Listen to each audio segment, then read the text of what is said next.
For 13 minutes after 10 on this Good Friday morning. Now, the Western Cape government says traditional initiations will be allowed from June. The national government put the brakes on the practice last year as part of measures to curb the spread of COVID-19. Well, to talk about the backlog and the readiness of traditional leaders, Zolani eNCA joining us this morning. He's the General Secretary of the Congress of Traditional Leaders of South Africa. Kwanini, a very good morning to you and a blessed Easter weekend as well. Tell us more about the season. Exactly when will it start and how long does it last? Yeah, good morning and good morning to your viewers. And I also want to take the opportunity to wish all the Christians a happy Easter and a Passover. And of course, from our perspective, we would love a scenario wherein we will open the initiation season for this coming winter season. We are saying that informed by the fact that the current situation of the pandemic has created a sense of big numbers, and as such we have a backlog of thousands of boys who could not go through the initiation last year for both winter and summer. You will remember that the numbers that we had in November, December last year were quite very few, and as such, if we are unable to open for this winter, we will have a problem going forward. And therefore we think that at the level where we are in terms of alert levels, I think we're going to be persuading government that we should open this coming winter. All right, so if all goes according to plan, how long will the season last now? Seeing as you do have the backlog, you will have those who need to go through this tradition this year, and you've got the backlog from last year. How will you manage that? Well, we will encourage that those who are pressed with time to take their boys during this winter season, they should do so. But those that can postpone and look at the second opportunity of the summer season later this year, then we should do that. The winter season is sort of managed within the scheduled time of the school holidays.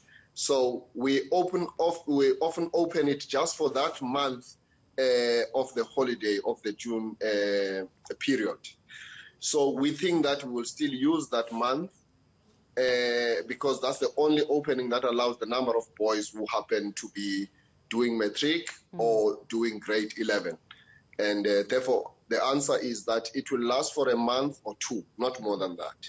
All right. In terms of COVID protocols, safety measures as well, what special arrangements, what measures have you put in place? We understand that about 100 traditional leaders also receiving COVID-19 training. So what does all of that entail to make this a safe process for the initiates?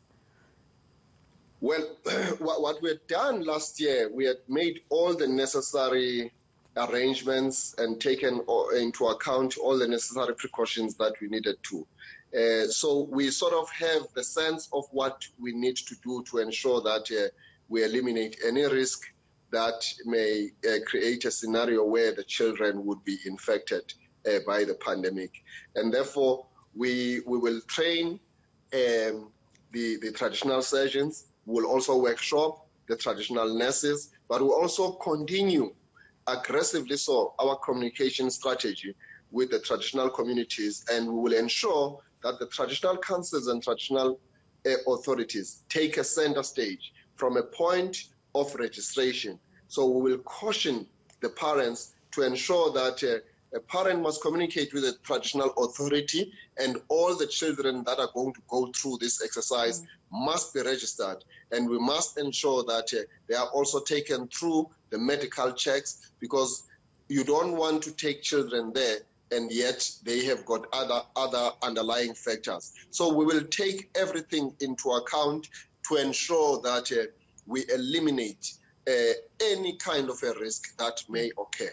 So all the protocols and all the regulations that are in the regime of ensuring that we ensure that everybody complies with what needs to be done in line with the pandemic will be taken into account. So does this mean COVID testing for everyone involved, including the initiates, including the elders, those who have to be part of this? There will be testing. Yes, there will be testing for traditional surgeons, testing for traditional nurses, and there will be limitations in terms of those that must visit the initiation places, so that we put everything under control. And I think we did very well during last December, and we will take cue from that, and we will benchmark from that experience and ensure that with this coming season, we sort of escalate that and ensure that we exercise extra care going forward. So with the backlog, though, are you not concerned that this might open the door or lead some people to turn to illegal schools, initiation schools, those that think that, they sort of fly-by-night ones, and in their desperation to get this done because of they haven't been able to do it over the past year? It is for that reason that we are putting it across that no parent must take her child without having been approved by the traditional authority. We are doing that in order to eliminate any possibility of bogus initiation schools taking root in our communities. So as I said, we have mastered that during the last season. Of course, it's a concerning matter because the bogus schools, as it were, it is not just an issue of the greater demand of the boys wanting to go to the initiation. It is as a result of human trafficking, people who want to make money out of this old age ritual ceremony so that they can make a quick buck. That's the majority of bogus schools are caused by that. So we are very vigilant, working with COCTA, with Department of Health and Department of Police.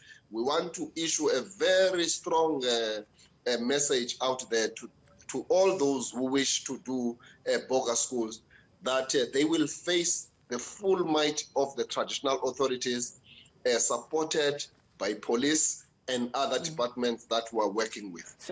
So we will leave no stone unturned on anyone who wishes to do that behind our backs and above our heads. It is something that we hate because it is something that is killing our children, and it is something that is embarrassing. This ritual, which is a very important national ritual for our country, which is a ritual that prepares future leaders. And therefore, we will not take kindly to anyone. In fact, we'll deal with anyone who tries to set up bogus schools in a manner that is merciless. That's how I want to put it across, and people must be warned that no one must even think about it. No one must even make an attempt to set up a bogus initiation school, because the consequences will be drastic. And very, very quickly for us, if I can ask you, this will commence in the Western Cape in June. What about other provinces?